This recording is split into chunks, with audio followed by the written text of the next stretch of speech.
একটা সমীকরণ দেওয়া আছে, এই সমীকরণটা থেকে a plus B plus C এর মান আমরা বের করব। দেখো কিভাবে করব।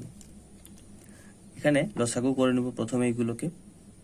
তাহলে লসাগুটা হচ্ছে এখানে কত, এক্স ওয়াই, তা এর নিচে এক্স আছে, তাহলে ওয়াই ইন্টু হবে Y into A plus B plus এর নিচে ওয়াই আছে, তাহলে এক্স ইন্টু সি সমান কি হবে, X plus Y by X Y.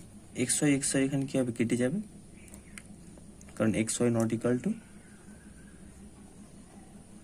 0। তাহলে এখানে কি পাচ্ছি, বা Y into A plus B plus X into C সমান এক্স প্লাস ওয়াই। এবার এখানে দেখো তো, এটা একটা যেহেতু অভেদ, এটাকে এইভাবে আমি আরো লিখতে পারি। দেখো এক্স সি প্লাস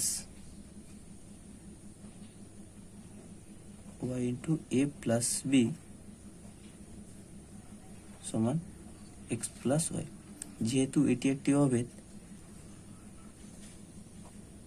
এটি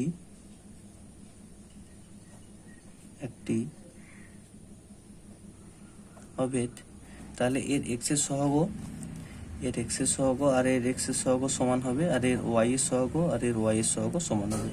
এক্স এর সহগ কত, তাহলে সি সমান আমি কি পাচ্ছি, এর এখানে সহগ কত 1, এটা একটা পাচ্ছি।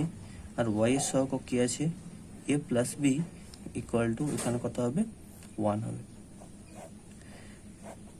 আমরা যেহেতু এটা অভেদ, তাহলে এটার সহগ আর ওয়াই এর সহগ সমান পাবো। এরপরে আমাকে কি দেওয়া ছিল, এ প্লাস বি প্লাস সি এর মান কত বলতে দেওয়া ছিল। তাহলে আমি এটাকে এভাবে লিখতে পারি, এ প্লাস বি প্লাস সি এর মান কত 1 প্লাস সি এর মান কত 1 সমান 2। তাহলে অতএব পেলাম A plus B plus C equal to 1।